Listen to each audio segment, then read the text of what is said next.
Greetings, ladies and gentlemen, and thank you for attending my speech. My name is Gennady Stolyarov II, and it is an honor to be present at the second annual International Day of Protest against hereditary religion. I will focus on the issue of hereditary religion from a perspective that in my view receives all too little attention. Unlike most individuals, and even unlike many atheists, I was not a victim of hereditary religion. I was raised in a non-religious household, and have never been religious, and was never seriously attracted to religion. I would like to provide my first-hand account of how the absence of religious indoctrination during my childhood enabled me to thrive as a thinker and maintain a high quality of life in adulthood. Through my presentation, I hope to provide a glimpse into the advantages that all children can and should have. I was born during the very late years of the Soviet Union, when Gorbachev's perestroika was already well underway.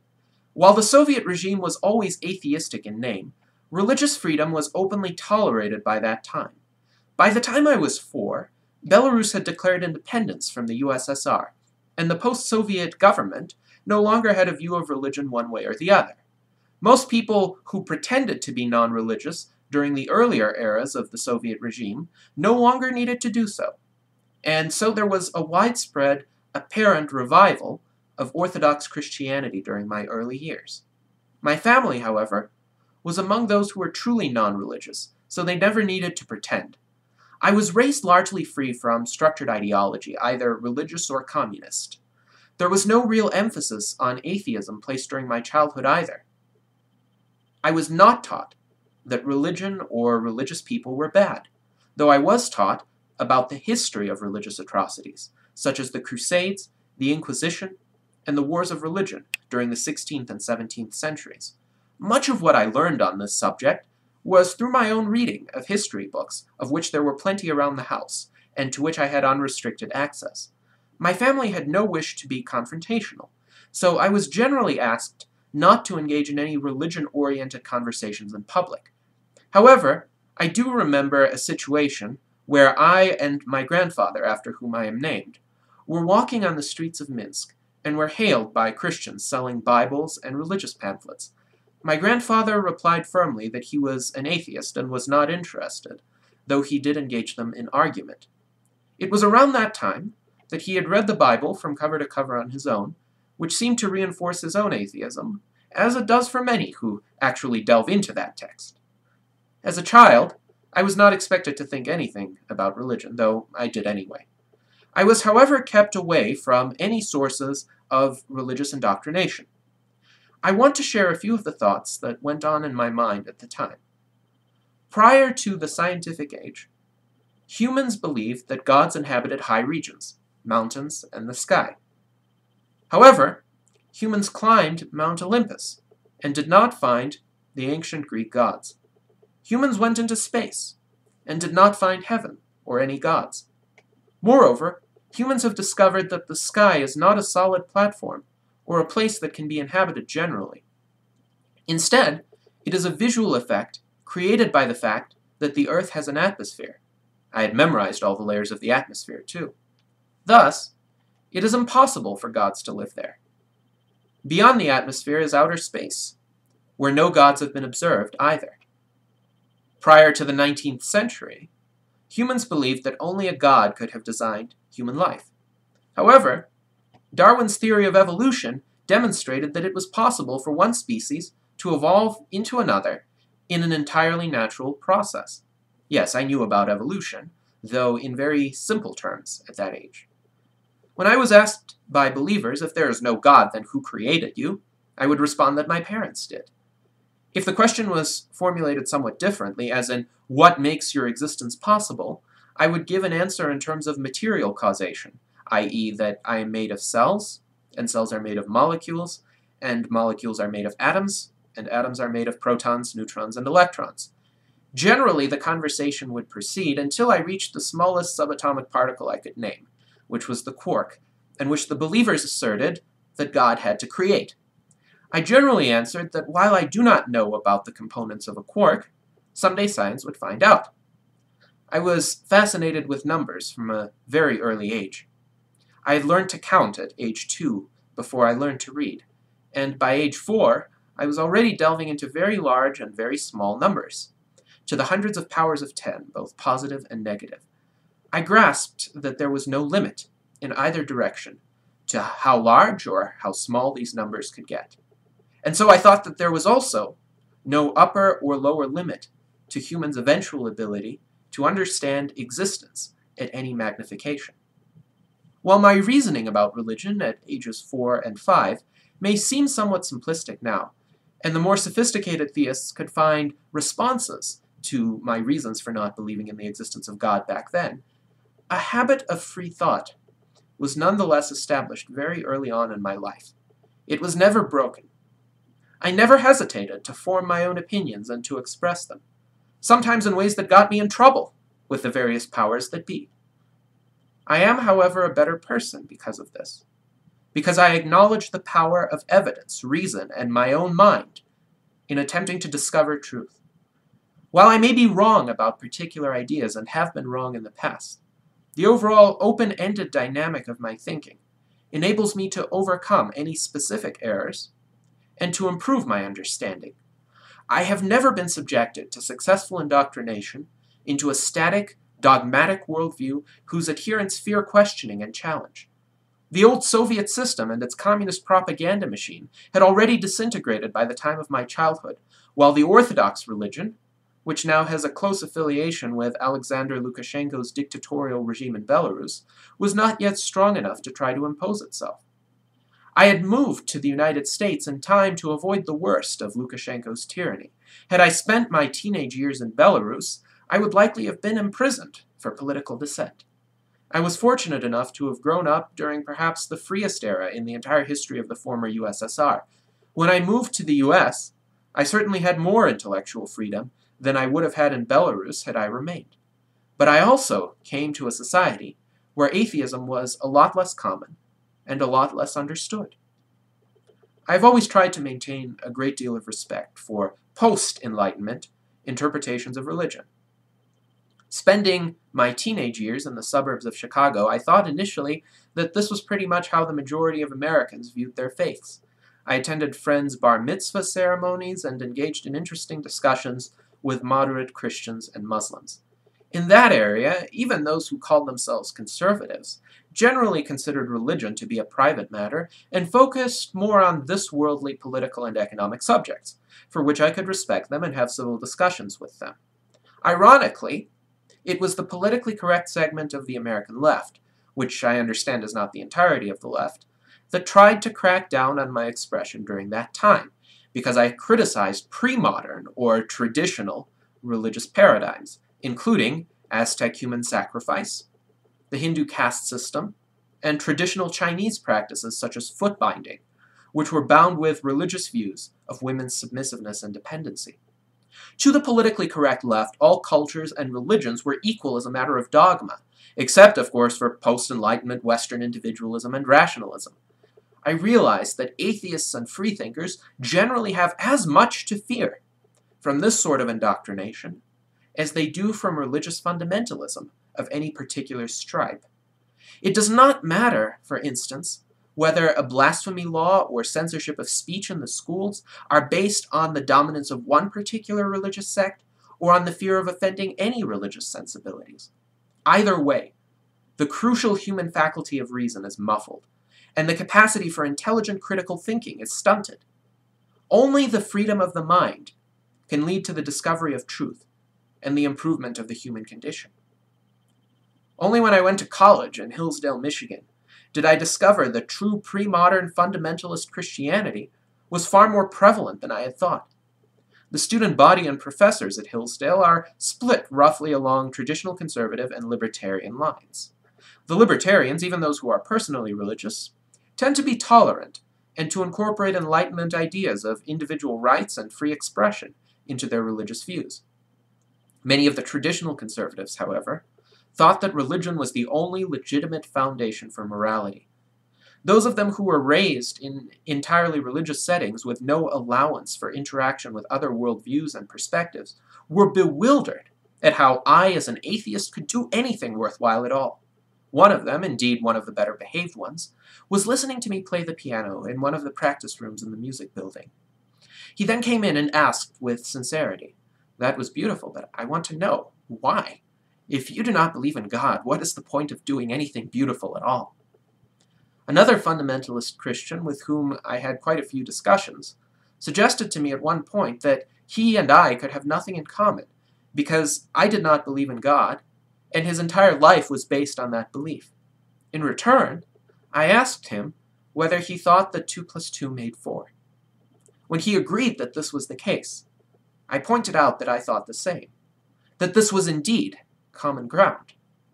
I tried my best to find out as much of this sort of common ground as I could, and I made it a personal project of mine to give numerous presentations on campus about the possibility and indeed the superiority of non-religious objective morality.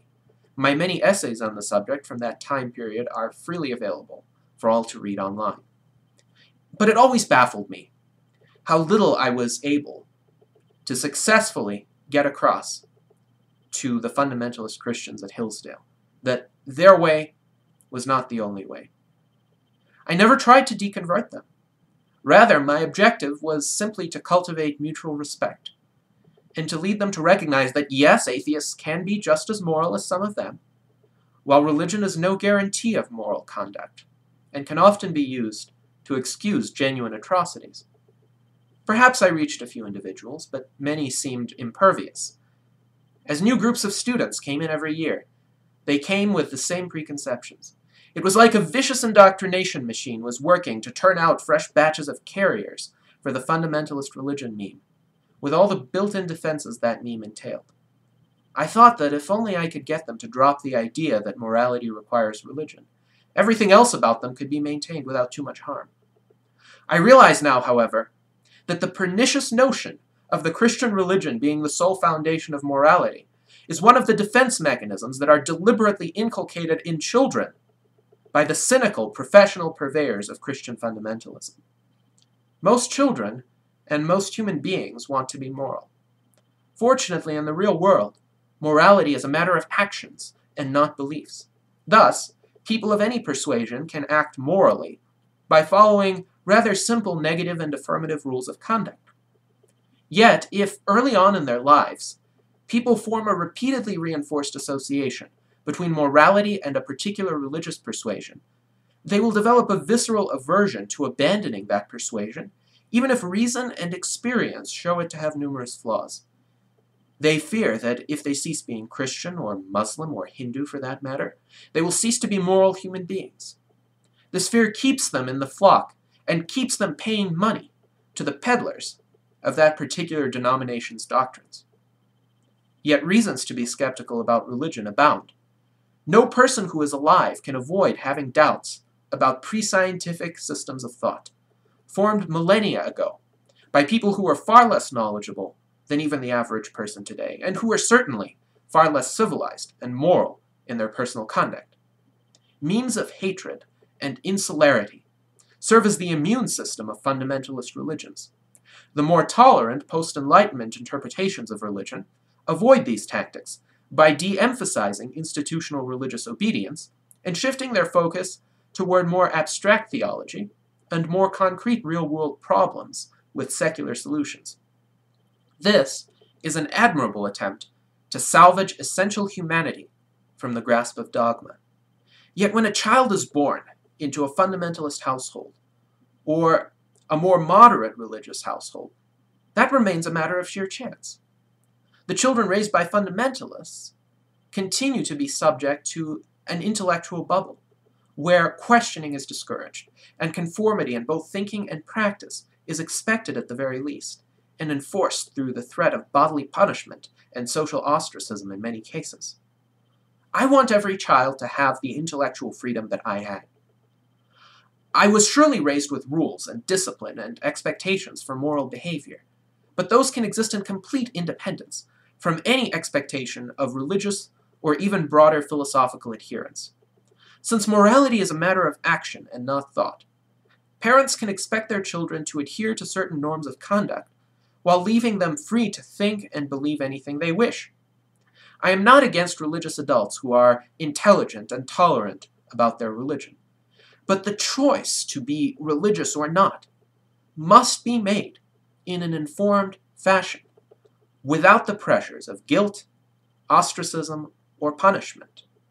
Thus, indoctrination into any belief system, without the allowance for dissent or even doubt, is a form of child abuse.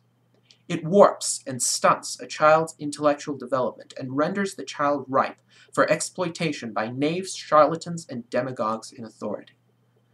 Every parent needs to give his or her children the latitude to discover truth for themselves and to commit errors in the mind of the parent, as long as those errors do not damage the children's bodily well-being. As for me, I never felt myself to be constrained in my thinking, even during the times in my life when I was regimented in my routines of action, as I was in various public schools. I never felt that there were areas of existence or of my own interests that I could not explore. I never felt that I was a bad person for considering certain ideas and evaluating them on their merits. While many religious persons claim that there is a void in the human being that only their conception of a god or gods can fill, I never perceived such a void. Perhaps the void only occurs to those who abandon some part of their upbringing with which they were acquainted through repeated reinforcement. Perhaps it is a form of nostalgia for a past to which they can no longer claim full allegiance. I, however, was always comfortable with reality as I perceived it through my senses and evaluated it through my mind. Existence is vast and extremely multifaceted. There is enough still unknown, still remaining to be discovered, that it never seemed fruitful to me to add another layer of obfuscatory complexity by superimposing a supernatural dimension upon the natural world. As for any intellectual errors of my past, they have not troubled me, since I consider myself to engage in a continual learning process, where improvement and not shame is the focus. It is better to have a good answer now, and to aspire toward making it better, than to blame oneself for not having the perfect answer the first time. As a self-supporting adult, I consider the lack of indoctrination and the ability to exercise complete independence of thought to be my greatest asset. Any situation I encounter, be it in the work I do for a living, or in the endeavors I engage in as part of living well, can be approached using reason and evidence. I try to understand the fundamental constituents of the situation and their natures. I then use my analytical abilities and previously accumulated knowledge to construct a solution or improvement. Where I need to rely on the work of others, I use my reasoning abilities to evaluate for myself the degree of that work's reliability. Everyone makes mistakes on occasion, and so do I. However, adherence to reason is a self-correcting mechanism that can extricate me from the mental traps and vulnerabilities that plague some people for an entire lifetime. In the years since I have graduated from college, I have been increasingly amazed at the breadth and open-endedness of existence. Life entails literally billions of possibilities and choices. While some people are unfortunately entangled in intellectual straitjackets and are pushed by their indoctrination along very specific and narrow paths with well-known pitfalls along the way, I've always been determined to make a path of my own, based on my own values, my own talents, and my own flourishing. I will never allow dogma to blind me to the possibilities for improvement. The earlier one embarks on this individualized journey, the easier it becomes to avoid common failure types in life. My plea to all parents is to allow their children this precious opportunity. Freedom of thought is the greatest gift you can give to your offspring, and it does not cost a penny. Thank you very much.